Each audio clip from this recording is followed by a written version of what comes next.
sizwe isigameko esehleke la eDUT kwabukeka kubalekile ukuthi thina njengabefundisi nabaholi bakalizwi together nabantu esebenzisana nabo kwezenkolo size sizosupport abafundi bethu spiritually, sizokhuleka kanye neSRC, sizokhuleka kanye nalelo qeqeba labafundi abasasele esikoleni ababaholi nabaphathi babafundi. Sibonga kakhulu abefundisi ukuthi bafike nathi bezokhalisana kanye nathi especially kwisikhathi esibi kanje.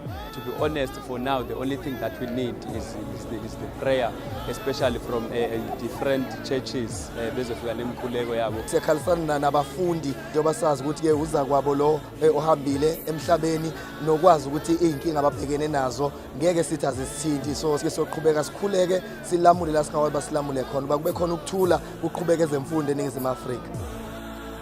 Sithanda ukuthi umndeni wakamlungisi Madonsela awuzama ukuthi uqine uphokophele siye phambili, alehle lingehlile, siyakhalisana kanye nabo alale ngxolo.